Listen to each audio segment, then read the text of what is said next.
There we go. Good morning. Good morning. It was giving me all kinds of signs this morning that we weren't connecting. Excuse me. We're connecting and we're turning on the lights. Hey, turning on the lights crew. You are part of this congregation. You coming to the picnic? It's going to be praise and it's going to be worship. What we call in the church biz, praise and worship. See how clever we are. There's a lot going on here at the church. There's always a lot going on here at the church. Always a lot going on here at the church. Good morning, Miss Angel. What a day yesterday. What a day yesterday. What a great Labor Day. Okay, so I didn't completely take the day off, but I only worked about an hour and a half in the morning, and that was it. I took the rest of the day off. It was fantastic. It was just all about me and Kelly and motorcycles and food, and it was fantastic. I can't remember the last time I took those many hours off back to back. Let me get you guys on a tripod here so we can get ourselves set up, because I'm starting from scratch, you know. There's the sanctuary of the Churchtown Church of God. Sanctuary.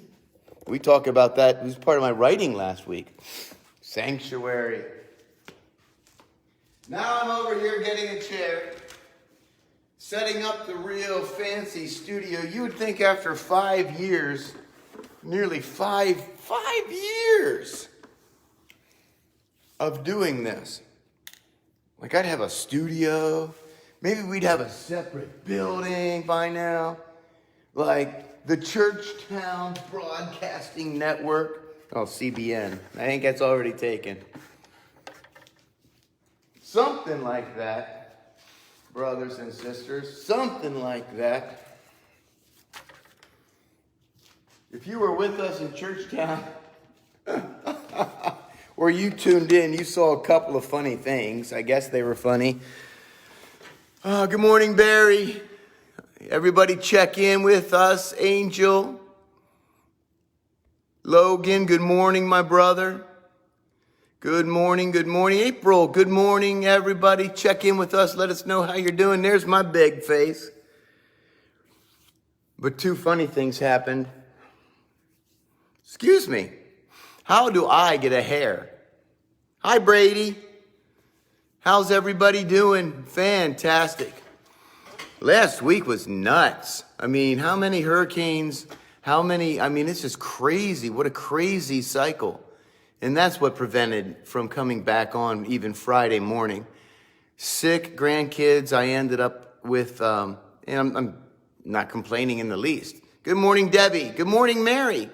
We had 2 sick grandkids. It amounted to about 2.5 days and a couple of overnights and helping, trying to take care of them. And of course, it was the first week of classes and trying to get everything done and everything read and everything turned in. And it was just, it was nuts. And I needed Friday from start to finish to be able to head into the weekend with some sort of sanity. I know you may or may not know this about me, but like I said many times before, my learning style, my preparation style is almost completely 100% auditory. So good morning, Jeff. I pray that you are well. I don't hear much from my brothers and sisters up there in our sister church. Our sister churches, should I say. But, and so preparation for me looks like needing to get out on the lawnmower, needing to get out on the trail, needing to spend time simply by myself. Perhaps I'm reading, perhaps I'm listening, that sort of thing. Because all of the preparation as when we're in the Word on Sunday morning takes place here. I have not written a sermon since I had to complete a homiletics course for my licensure, to become a pastor in the churches of God. They forced me to write sermons, and they were awful. It's just not the way I'm wired. It's not the way my brain works. And so, whereas many pastors, teachers, that, those, whenever you're making, will spend hours, in an office preparing and doing. Now, now don't get me wrong, the research is there, the reading is there, all of that is there. It's very difficult to explain, but it all goes in here like in a big hopper, and then it comes out here. And I don't know how it sorts itself out up there, but it does. And that's the way it works. Long story short, I needed Friday. I needed just to stay focused, and I did all through the morning. And then, Friday afternoon was probably 4 hours on the John Deere. Everything needed mowed and trimmed, and it was just a lot of stuff. So there you go. There's the boring life of Brian Warner. This is exactly what I'm saying. Don't get me started, Dennis. Don't get me started. There are a lot of reasons why I walked away from what we now recognize as government schools, what we call public education. I want to put a shout out to the local public school boards. They're caught between the fact that they're now beginning to realize how little control they actually have, that the heroin that is the money that pours in from federal and state governments are determining policy, and they're stuck in the middle and getting screamed at all the time. And some, so shout out to all of those folks. But one of the many reasons why I ended up leaving the government schools was the one size fits all. Literally what they would call, was deemed at the time, and what is deemed cultural literacy. Okay, so this is what the premise, as is with most premises, is sound. But in practice, it falls apart like a house of cards. Let me read what my brother Logan had to say. Yeah, I don't do a lot of visuals other than the word. And maybe I should. Sometimes when we're putting something more, or we're building upon, like I did that with Matthew, we will go back and review and then go from that point sometimes. But I don't do a lot of visuals like that anymore. Or maybe I should. Maybe I should expand my horizons in terms of the way I present. Those you can always learn and grow. But the idea that I was referring to is that it was an idea that became prevalent with No Child Left Behind, and you'll see why. And the concept is that if you teach every child the same thing at the same time in the same way, and then you assess them at the same time in the same way, that across the board, it doesn't matter where you're from, it doesn't matter if you're rural or urban or what ethnicity or race, every child across the board is getting the same thing. And so that will raise all that are involved. Remember, you teach the same thing at the same time in the same way, and you assess the same way at the same time. So everybody across the board. So you can see how sound that you're like, whoa, that's a great idea. But of course we understand, and any practically thinking human being understands that it's sort of like that old military saying that the best plans never survive first contact with the enemy. This plan does not survive first contact with actual human beings who are thinking and who are feeling and who are hungry and who are abused and who are broken, and some who are gifted and smart and amazing and wise. And there are, all of the above, every range of person that you can possibly imagine. And so when the district I was working in, which was Cumberland Valley, came down with mandatory ways of teaching and mandatory scripts that you had to read in the classroom and mandatory lesson plans and everything like that, extending all the way through alternative education, which was perhaps the most unique environment in the school. It was horrific. And right on top of that, they gave us this emotional wellness program where I was supposed to sit around and tap into everybody's feelings and dig up all of the things of the past and blah, blah, blah, which, that's just not the place of a teacher to do that. So anyway, I know, right? So there's a movement right now, and there's a local movement right now. There's a local movement right now to create a homeschool co-op. I have been trying to connect 2 or 3 different people that have this idea that we can provide a different option. And they are individuals. One is a super highly qualified teacher. The other is an individual who has homeschooled for a long time. All kinds of, and there are others, and we're trying to get connected to see if it will grow any legs and, we can create something. It was asked, if we need a change of venue, if we need a place to play, right? Get out. How about the church property? Of course, yes. And on bad days, we have the church sanctuary. We have the church basement. We have the fellowship hall. I'd love to see this place turned into a school or a part of a school. I'd love to see parents take the initiative and take control over the education of their children and all of those different things. Right? All of the benefits without the unnecessary indoctrination. And that sort of thing. So yeah, that is something that has actually a conversation over the last 2 weeks that we've been having here with a couple of different people that I know, a couple of different people that are in the church right now. And I know, I don't want to name names here over, broadcasting, but there's a particular person that's watching right now I haven't even contacted, but definitely we need to tap into her expertise in terms of how do we go about doing this, and what does the day look like, and how can you also then how can you also expand outside of the home and bring in art and music and physical education and those sorts of things. And who knows? Who knows? But I think that it is a movement that is necessary. And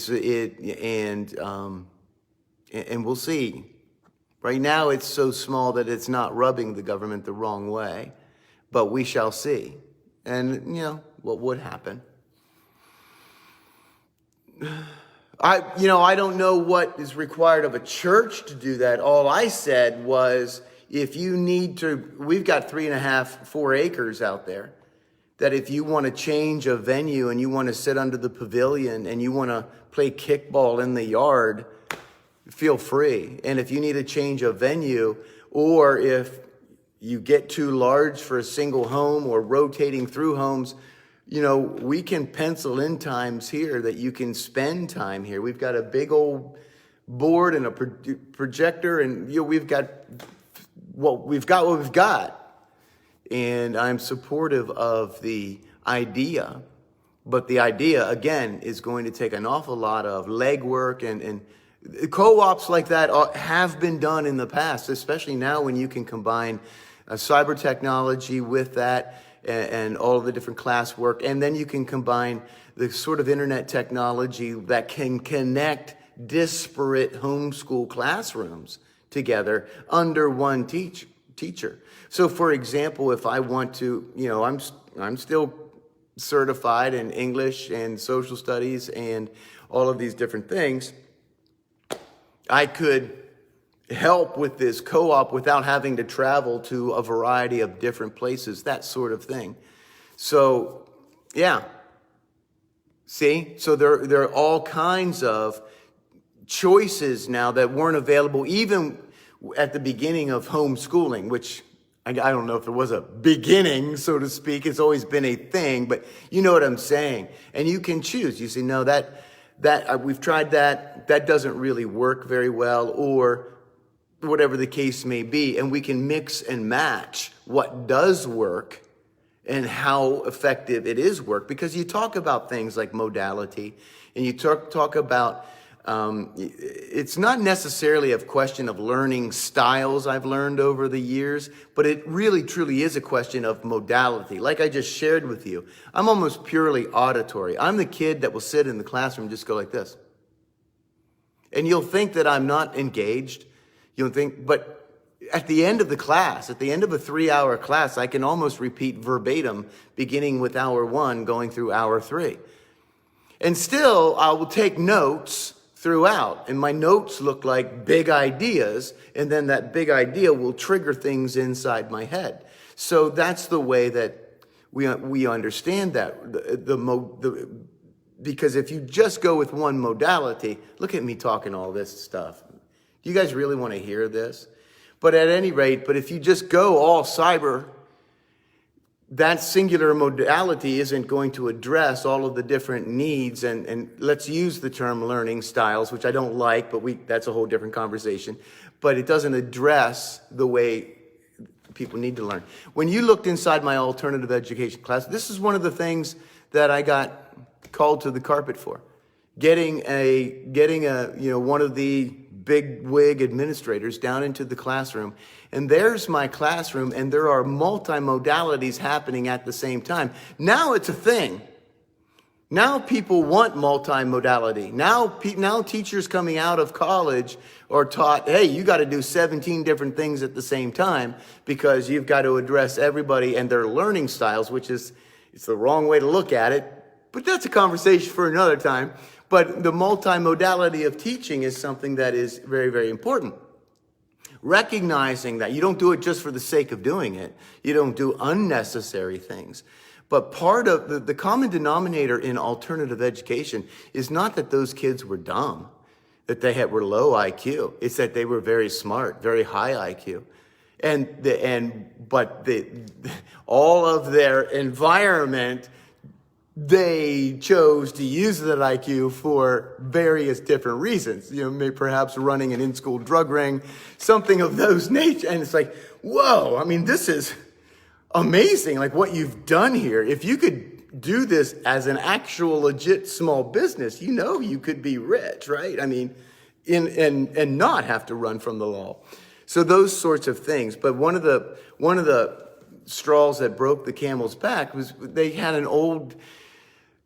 You could come into my classroom and you would see kids leaning over those big exercise balls with their books open. You would see kids that were sitting in their own private space, that were absolutely focused, did not want any interaction with teacher or otherwise, and it was very minimal. Sometimes there had to be some. You would see pods of kids talking and working.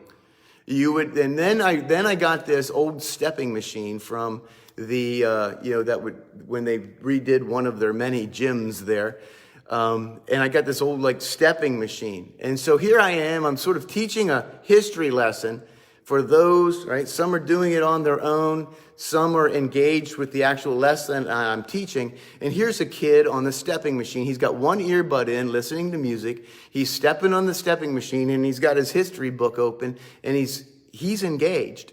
And I know that he's engaged. And I know that this is the way his brain works. This is a kid I would have to set outside of the room at times because he would just be like beating on a drum while he's doing, he was hyperkinetic and his brain was multimodal, and it was just, he was the most amazing person.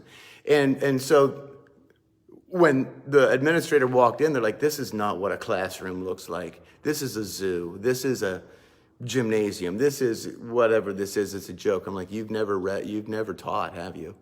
You've never been in a classroom. And so I got in more trouble.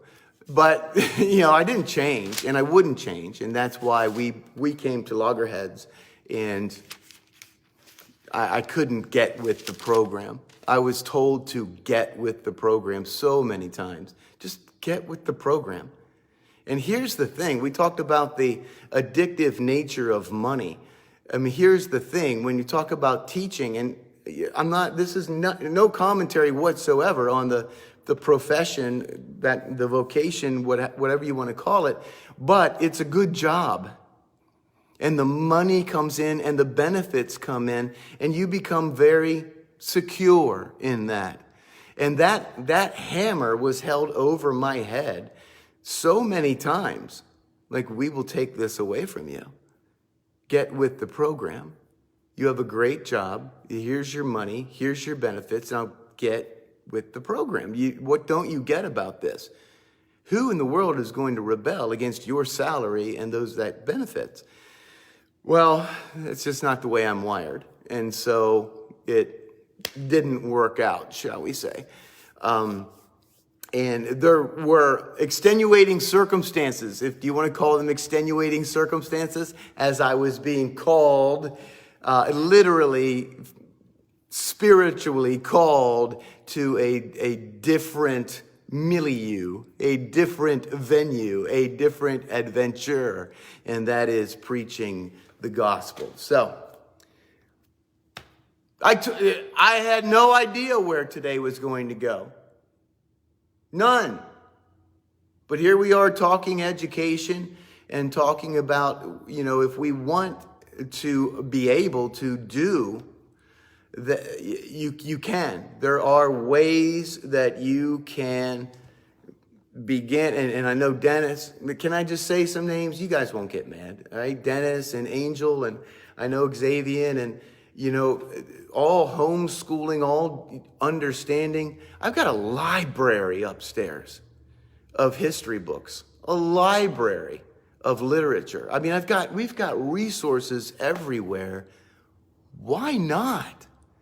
And if you're in Perry County or Cumberland County or even Dauphin County, we can travel. There are such things as cars, and there is internet technology that that invites you.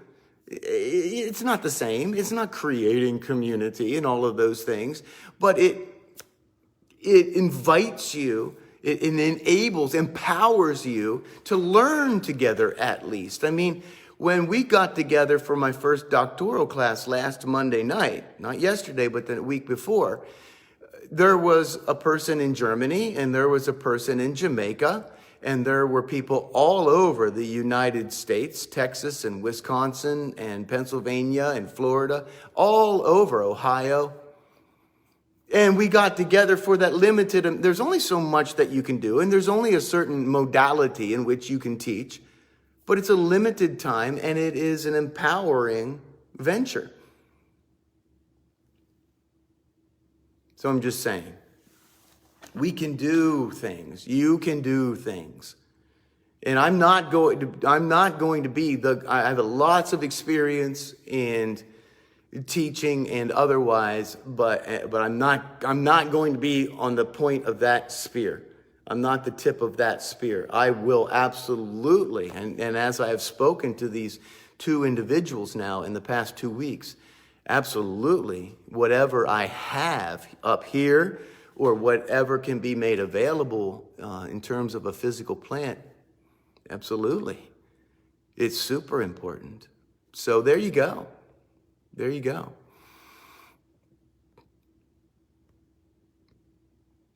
And little did I know,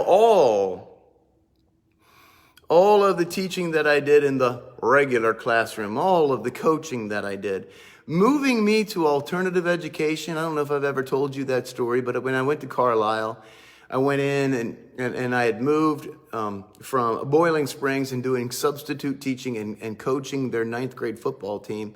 And I was kind of recruited away, like, hey, there was a guy that became the head football coach. He's like, hey, you're doing a good job. You want to see what's over here at Carlisle?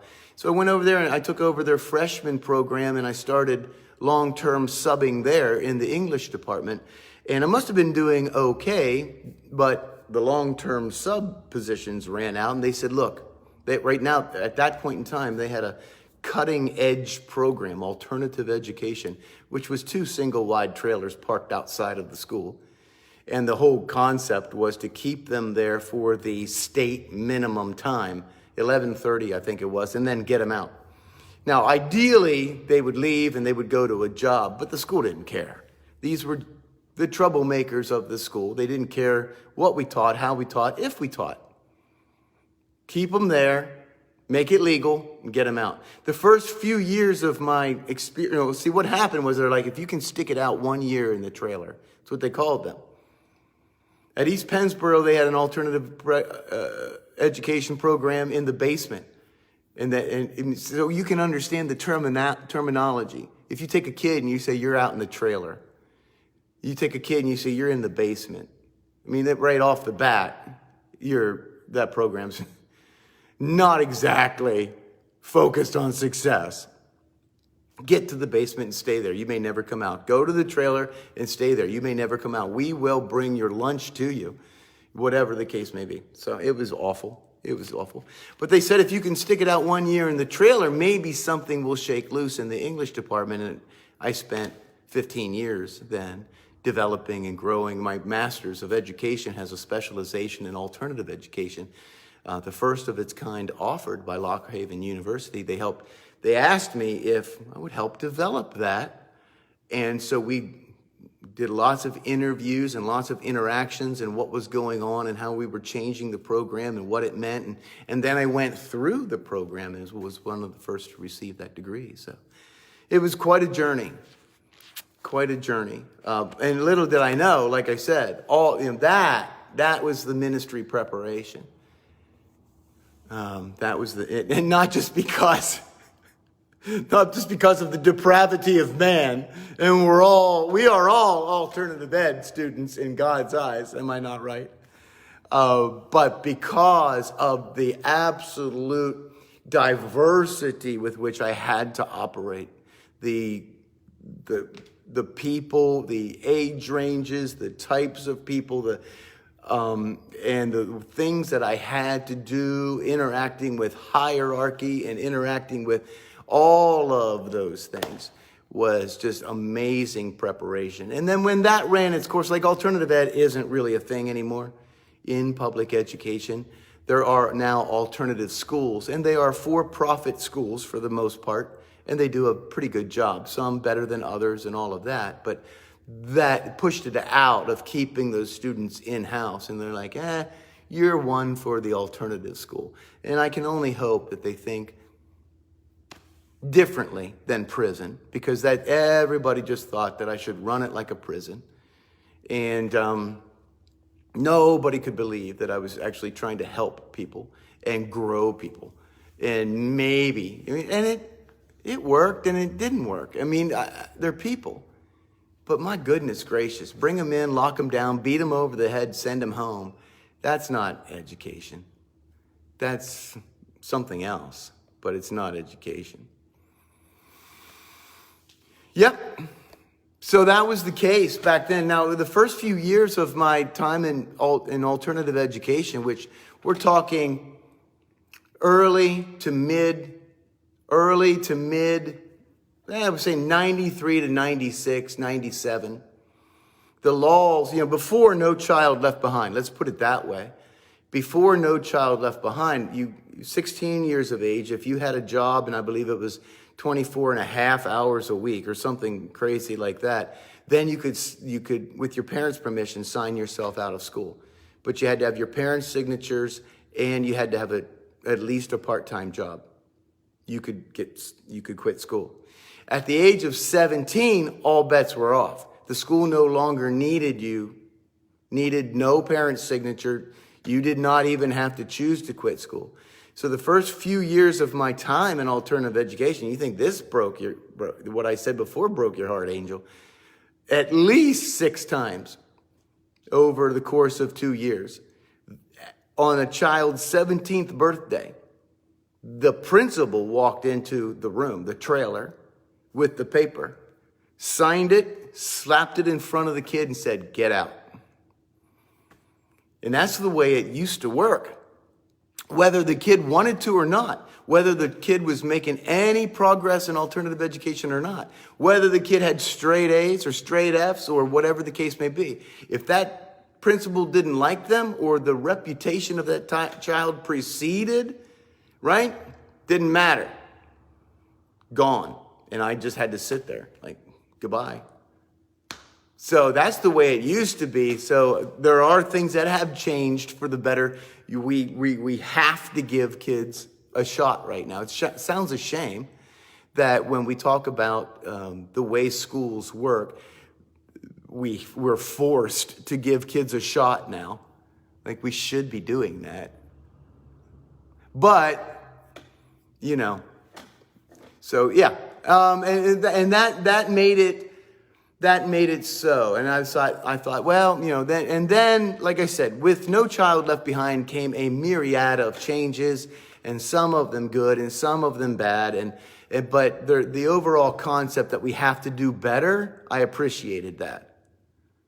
But some of the implementation of that, of like, this is how we're going to do better, was not effective. And it wasn't very well thought out and that sort of thing. So, but if the schools want government money, they have to meet government benchmarks. And that's what was really set in there. How do we measure this? How do we know? Well, we're going to go high stakes standardized testing. We're going to, it was a thing before. We're going to make it the thing now. And so you reach these benchmarks, 60% proficiency, 70, 80, 90, whatever, and your money that streams into your schools to keep them the Taj Mahals that they are, which is just, we're not forward thinking enough to think that if you build a $17 million building or $50 million high school, you build that beast, guess what? You got to feed that beast. And how are you going to feed that beast? On your tax base? You're not. Right? We're not thinking, right? But this school is now the Taj Mahal, a Taj Mahal. What are we doing over here? We look like, we need to be a Taj Mahal. We need to be a Taj Mahal. And then you build it and you got to feed it. Then in large measure, that's what happens with when churches expand. Like the idea of expansion, okay, we're bursting at the seams. Let's build a bigger church and a bigger building with more water, more electricity, more cleaning, more of everything. And this thing gets big, and now we've got this physical beast that we just have to keep feeding. Wait a minute. The numbers are beginning to dwindle. What do we do now? Well, we turn it into an entertaining dog and pony show and get people back in the seats. We need money to keep this thing open. And so it can be a self-defeating and a self-perpetuating cycle for public education, schools, and churches. You see what I'm saying? And so that's exactly what's happening. And that's what I mean. Some of our local people that went in as well-meaning and thought, okay, they're very well-meaning, and they're just absolutely between a rock and a hard place. It's like so many local school board members if you remember the old game of kill ball. We used to play kill ball, which you would probably get thrown in jail for today if you were a gym teacher. And you lined students up against a cement wall. Remember those red playground balls? So you stood 20 feet away and you just wailed at people. And that's kind of what's happening, that there's a lot of realization going on the local level that, oh my goodness, we didn't even recognize, right? Maybe purposefully blind, maybe this is just the way it is, whatever the case may be. But we did not really recognize how addicted we were or are, and how many strings are attached to this Taj Mahal that the government helped us build. And so there's a new movement, and that's where we are today. So hopefully, like I said, it grows.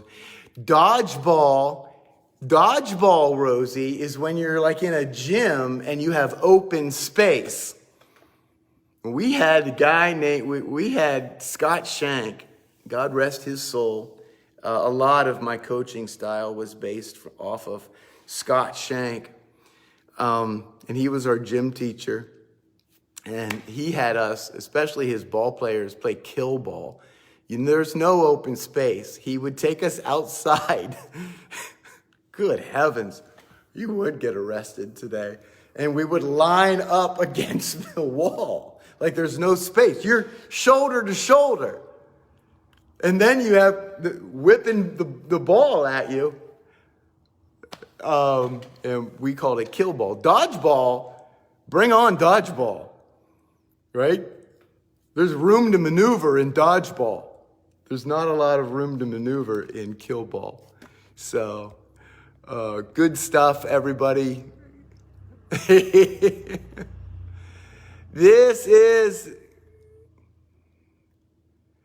no doubt about that. The parallels are astonishing, and I've found that out. And again, we addressed my style, and I know that the way that I present, and I know that I should perhaps be more multimodal, but being as auditory as I am, I'm very auditory in my presentation. And so, after a decade, perhaps there's ways that I can continue to grow and to improve like I did as a teacher. So there's always that kind of room. Interesting conversation today. I have no idea how we got started on all of this way back here somewhere. Way back there somewhere, but you guys have been awesome. And it struck a nerve. All of the above. Pensions, the pension program, that was held over my head. If you put 25 years in, you can get, early retirement and 80% of your pension. If you put your 30 years in, whatever, do you know what the future, you know what that means for your future? Like, get in line. The pension is amazing. And it is. The pay, the benefits, the pension, that is on a smaller scale, a personal scale, what the actual school district experiences. These are all of the things that are coming your way. Now stay in line, stay in your lane. Or, right, because it's no longer just local public education. It's much more expansive. But the pensions alone, when I quit, let me give you an example. When I retired, I didn't just quit. I officially retired. And I had 17 vested years after long-term subbing, and all of those things didn't count. I was, I think, 3 or 4 days away of having because I never took sick days, of having sick days that could be converted into another full year, and they wouldn't give them to me. Whatever. The point is that when we did leave, we didn't have any health insurance, of course. So you had the option of staying on the school's health insurance plan, which was a Cadillac of health insurance plans. You understand that? And it started at $320 a week is what we were paying. And when it was up to close to $400 a week, whatever we had was gone, and we needed to make different choices. I wouldn't go on to a government-sponsored plan, so we ended up with Christian Healthcare Ministries. Shout out. They do a great job. It's way, way different, but it's the real deal. So at any rate, that's like, I used to just walk around and flash that card and get whatever I wanted. But at, $380 a week, that's what we're paying for. So, there you go. Behind the curtain. I got to get going for the day. I've got an entire day ahead of me. Took time off yesterday. And one of the benefits far outweigh the follow-up circumstances, shall we say. But the follow-up circumstances are that I need to put in a complete and full day today. So I may or may not post this. This was a random, great conversation. Let me know if you think it should be posted, if you think there's somebody out there that is interested in this idea. I had scriptures and everything all prepared for today, but we went in an entirely different direction. You know, I keep saying, good Lord willing, and the river don't rise. I'll be with you Thursday. The river's been rising lately. But good Lord willing, and the river don't rise. We will see you Thursday. Father, thank you for this congregation. Thank you for your truth. Thank you for eyes being opened and for human beings growing and developing into the people that you see. Lord, we pray that this inspiration will continue, that your Holy Spirit will guide your church and will guide your kingdom and those in your kingdom to want to explore how fearfully and wonderfully made they are. In Jesus' name, amen. God bless you guys. Have a great couple of days. And I'll have Levi. Oh, maybe not. I'll have to let you know about Thursday morning. It may be Friday morning. So God bless you guys. Thanks for putting up with me. Amen indeed. And have a great day.